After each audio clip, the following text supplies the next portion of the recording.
सत्ता और संघर्ष की बड़ी चढ़ी घटनाओं से इतिहास भरा पड़ा है, परंतु स्वतंत्रता और सृजन के लिए जीवन भर संघर्ष करने वाले विरले ही हुए हैं। मध्यकालीन भारत में विदेशी आतताइयों से सतत संघर्ष करने वालों में छत्रपति शिवाजी, महाराणा प्रताप और बुंदेल केसरी छत्रसाल के नाम विशेष रूप से उल्लेखनीय हैं।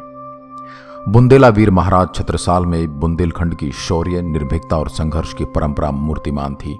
उनका स्थान इतिहास में उन भारतीय वीरों के मध्य है जिन्होंने शिवाजी और राणा प्रताप की भांति मुगल साम्राज्य को उखाड़ फेंकने के लिए जीवन भर संघर्ष किया, और वह बुंदेलखंड के एक बड़े भूभाग को शक्तिशाली मुगल सम्राट के पंजों से मुक्त करा सके। बुंदेलखंड के शिवाजी के नाम से प्रख्यात छत्रसाल का जन्म ज्येष्ठ शुक्ल 3 संवत 1706 विक्रमी तदानुसार दिनांक 17 जून 1648 ईस्वी को एक पहाड़ी ग्राम में हुआ था। इस बहादुर वीर बालक के माताजी का नाम लाल कुंवारी था और पिता का नाम चंपत राय था। चंपत राय बहुत ही वीर व बहादुर थे। चंपत राय के साथ युद्ध क्षेत्र में लाल कुंवारी भी साथ ही रहती थी और अपने पति को उत्साहित करती थी। गर्भस्थ शिशु छत्रसाल तलवारों की खनक और युद्ध की भयंकर मारकाट के बीच बड़े हुए। यही युद्ध के प्रभाव उसके जीवन पर असर डालते रहे।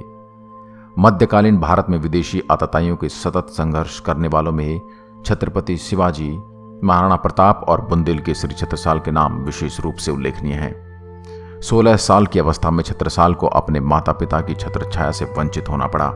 इस अवस्था तक छत्रसाल की जागीर छिन चुकी थी, फिर भी छत्रसाल ने धैर्यपूर्वक और समझदारी से काम लिया। मां के गहने बेचकर छोटी सी सेना खड़ी की। स्वयं अत्यंत चतुराई से युद्ध का संचालन करते और संघर्ष करते हुए अपना भविष्य स्वयं बनाया। एक समय ऐसा भी आया जब दिल्ली तख्त पर विराजमान औरंगजेब भी छत्रसाल के पौरुष और उसकी बढ़ती सैनिक शक्ति को देखकर चिंतित हो उठा। छत्रसाल की युद्ध नीति और कुशलतापूर्ण सैन्य संचालन ने अनेक बार अंग्रेजों की सेना को हार का मुंह दिखाया। बुंदेलखंड को स्वतंत्र करने के दृढ़ संकल्प के साथ साथ युवा छत्रसाल सन 1671 में बुंदेलखंड लौटे। इस समय उनके साथ केवल 5 अश्वरोही और 25 पदाती थे। इतने कम सैनिक बल और अन्य साधनों के अभाव में उद्देश्य प्राप्ति लगभग असंभव ही था। उनके पास 1 इंच भूमि भी नहीं थी जिसे वह अपनी कह सकें, किंतु बहुप्रतीक्षित सुअवसर आशा से पहले ही आ गया। औरंगजेब ने अपनी सेना को, जो उस समय ओरछा पर आक्रमणरत थी, मंदिर को नष्ट करने के आदेश दे दिए। ऐसे समय जनता की दृष्टि में छत्रसाल ही आशा की अंतिम किरण थे और इसलिए वे छत्रसाल के नेतृत्व में संगठित हो गए। चंपत राय के पुराने साथी बुंदेलखंड के कोई 70 जागीरदार और सरदार छत्रसाल की सहायता के लिए फिर से जागे और शस्त्र लेकर मैदान में आ गए। 1 वर्ष के निरंतर संघर्ष के बाद छत्रसाल ने अपने पैर जमा लिए और मऊ के आसपास के क्षेत्र पर अधिकार कर लिया। 2 वर्षों के भीतर ही उन्होंने अपने प्रभाव क्षेत्र में काफी विस्तार कर लिया और मुगल खेमों में खलबली मचा दी। सागर जिले में अपने असाधारण शौर्य और साहस के लिए विख्यात बांसा के जागीरदार केशवराय दांगी से उनकी मुठभेड़ बहुत ही प्रसिद्ध है। उसने छत्रसाल को द्वंद्व युद्ध के लिए ललकारा। लोगों ने छत्रसाल को बहुत रोका, परंतु बुंदेला वीर छत्रसाल चुनौती से मुंह कैसे मोड़ सकते थे। दोनों में भयंकर युद्ध हुआ। छत्रसाल की बर्छी के वार से केशवराव धराशायी हो गया और उनका सिर काट लिया गया। छत्रसाल एक वीर योद्धा थे और शत्रु के सर्वनाश करने में उनको कोई हिचक नहीं थी, परंतु पराजित शत्रु के प्रति वे हमेशा उदार रहते थे और उसकी वीरता का सम्मान करते थे। इसी नीति के पालन में उन्होंने केशवराव की जागीर उसके पुत्र विक्रमजीत को लौटा दी। दक्षिण में रायसेन, उत्तर में कलापी और महोबा तक के प्रदेश, पश्चिम में सिरोंज और ग्वालियर तथा पूर्व में बुंदेलखंड तक उनकी तलवार की झनकार सुनाई देने लगी।